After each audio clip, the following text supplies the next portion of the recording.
Bismillahirrahmanirrahim. Assalamualaikum warahmatullahi wabarakatuh. Waalaikumsalam. Selamat sore dan salam sejahtera buat kita semua. Sore ini kita akan berdiskusi tentang kepemimpinan dalam pelaksanaan pekerjaan.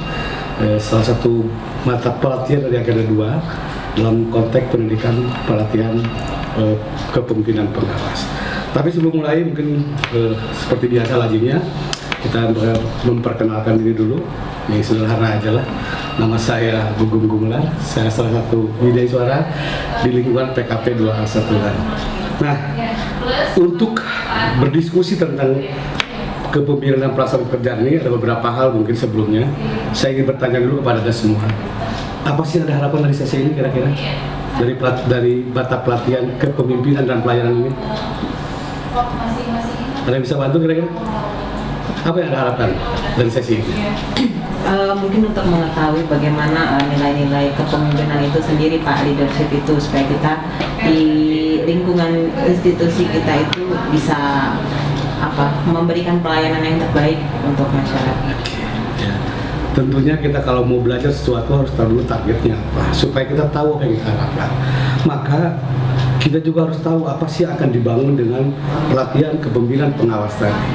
Dan mata pelatihan ini masuk di mana nanti untuk mengisi kompetensi tadi. Dan untuk itu mari kita lihat apa kompetensi yang akan dibangun itu. Di sini jelas dikatakan bahwa yang dimaksud dengan kompetensi yang akan dibangun adalah bagaimana membangun kepemimpinan yang melayani sebagai kompetensi manajerial untuk menjamin terlaksananya akuntabilitas jabatan pengawas yang merupakan kemampuan dalam mengendalikan kegiatan. Ini jelas kata kuncinya adalah paham tentang bagaimana kepemimpinan yang melayani. Nah, selain itu, di sini ada beberapa agenda untuk mengisinya. Juga harus paham tentang kepemimpinan Pancasila. Nah, di sini ada juga paham tentang bagaimana mengaktualisasikan kepemimpinan Pancasila.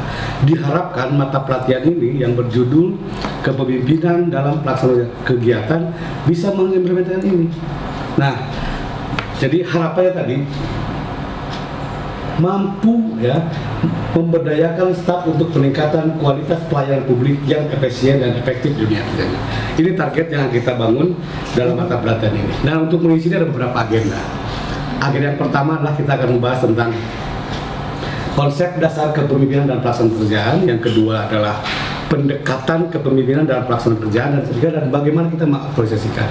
Ini harapannya mudah-mudahan ke depan. Tetapi sebelum kita mulai kepada konten, saya akan melihatkan dulu kondisi faktual tentang pelayanan publik di Indonesia.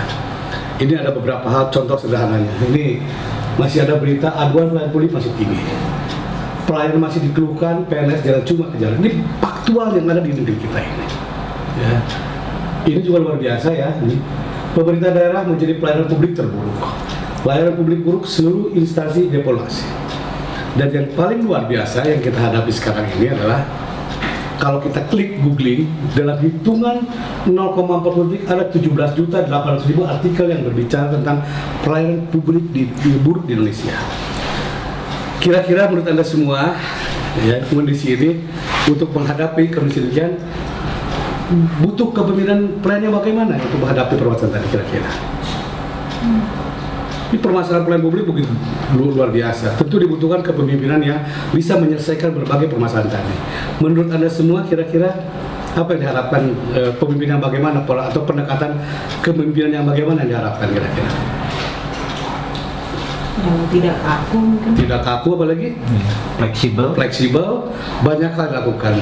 Ada sebuah mungkin ini menjadi clue atau menjadi rujukan buat kita ini dari Greenleaf. Kata Greenleaf begini katanya. Good leaders must become good servants. Saya pikir kata kuncinya kalau dia mau memimpin ya, benar nggak?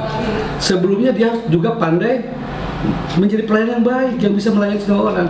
Sudah selesai dengan dirinya sendiri sehingga begitu dia memimpin tidak ada kepentingan apa-apa. Yang adalah bagaimana melayani umatnya tadi. Ini seorang pemimpin. Maka mungkin ke depan ini yang diharapkan adalah tadi servant leadership, kepemimpinan yang melayani. Kata Ganon bilang leadership is action not position. Nah, selama ini yang seolah-olah kita kedepankan pemimpin itu posisi dan orang menjadi rebutan saat. Padahal yang harus diimplementasikan adalah bagaimana action dari seorang pemimpin tadi.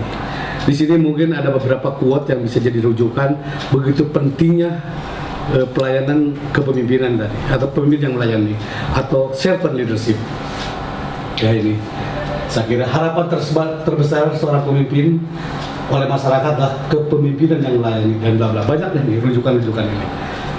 Bila seorang ingin menjadi pemimpin yang efektif dan berhasil, ia harus lebih dulu memiliki motivasi dan hasrat yang besar untuk memenuhi kebutuhan orang lain. Jadi, yang namanya kepemimpinan melayani itu sangat penting dalam melaksanakan kerjaan, dalam melaksanakan kegiatan. Dan jauh lebih penting, kenapa kepemimpinan yang melayani penting? Ini ajarannya agama banget, sangat agama, ya. Cuman kita sering terjebak dengan teori-teori yang dikeluarkan oleh para pakar dari kalangan akademisi. Nah, ini salah satu contohnya ini dari Green Lab, ya. Ini tentang apa sih servant leadership itu?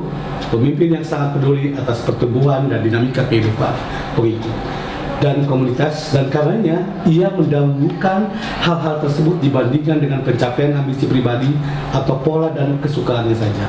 Nah, kita sering, tidak salah kita menggunakan rujukan ini, tetapi perlu kita sadari bahwa yang namanya kepemimpinan melayani itu adalah perintah agama manapun.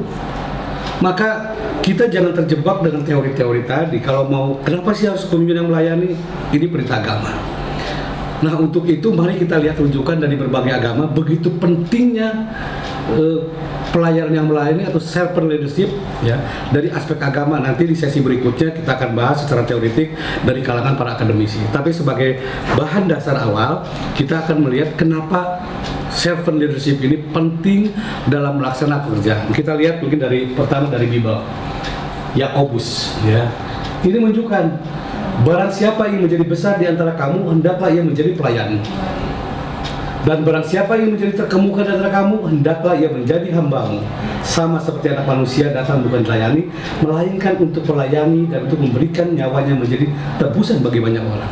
Jelas, ini bagi umat Kristiani ada rujukannya, yaitu dalam pesta Yakobus Rasulullah di Matius 20-28. Penting banget bagi teman-teman ini. Kemudian juga ada Yohanes, nanti Anda boleh baca sendiri. Dan ini tidak hanya dalam kalangan agama Kristiani aja, ya. Dalam Islam pun ada kok. Rasulullah bersabda bahwa pemimpin suatu kelompok adalah pelayan kelompok tersebut. Ini yang menunjukkan esensi dari seorang pemimpin adalah pelayanan. Maka sangat tepatlah kalau dalam konteks pelatihan kepemimpinan pengawas, bagaimana dia melaksanakan kegiatan, maka dibutuhkan pemimpin-pemimpin yang melayani. Ini sangat penting. Selain dia juga menjalankan fungsi kepemimpinan, dia juga melaksanakan perintah dari Tuhannya masing-masing. Ini dalam ajaran Islam tentang ciri-ciri pemimpin juga disebutkan sidik, tablik, amanah, fatona, ya. Oke, itu Kristiani dan umat Islam. Kita lihat lagi dari ajaran agama Buddha jelas juga. Pemimpin dalam Buddhisme diyakini mendapatkan mandat untuk bekerja memenuhi keperluan orang banyak. Kalau memenuhi keperluan banyak artinya apa? Melayani, ya. Maka kekuasaan yang dimiliki hanya dalam rangka memenuhi kewajiban sebagai seorang penguasa. Nih, mudah-mudahan ini menjadi pembelajaran buat kita semua bahwa kekuasaan yang dimiliki seorang pemimpin itu konteksnya adalah dalam rangka memenuhi kewajibannya. Apa kewajibannya?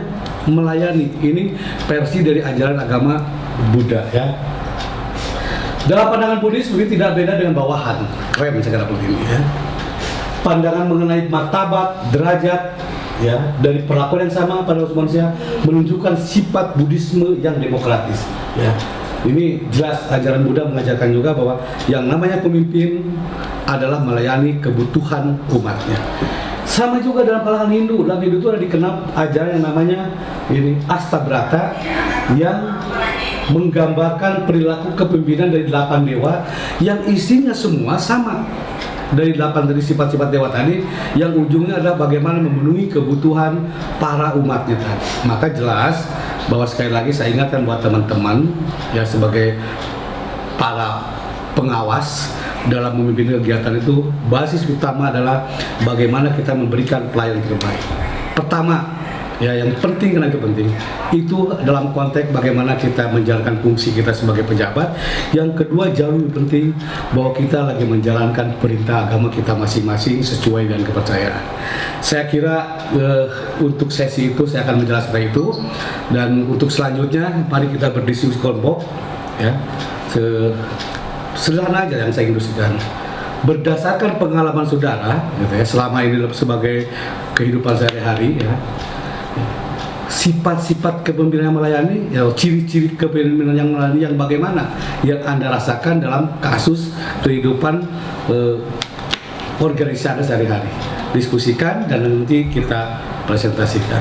Saya kira untuk sesi ini saya cukupkan sekian, dan nanti di sesi berikutnya saya akan membahas tentang bagaimana dimensi pelayanan kepemimpinan pelayanan atau servership, bagaimana ciri-ciri kepemimpinan pelayanan dari berbagai sumber, dari berbagai tinjauan akademisi, dan kemudian kita akan tutup di pembelajaran ini dengan cara bagaimana mengaktualisasikan kepemimpinan pelayanan dalam melaksanakan pekerjaan, dan kita akan melihat dengan cara membedah kasus-kasus yang akan kita hadapi. Demikian, mudah-mudahan apa yang kita sampaikan ini bisa dipahami dan bisa menjadi landasan kita bahwa penting menjadi pemimpin pelayanan itu. Karena memimpin pelayanan tidak hanya sekedar melaksanakan perintah tugas dalam konteks duniawi, tetapi kepemimpinan pelayananlah bagian dari melaksanakan perintah agama kita. Wabillahi taufiq wal hidayah. Assalamualaikum warahmatullahi wabarakatuh. Waalaikumsalam warahmatullahi wabarakatuh. Itu aja cukup ya.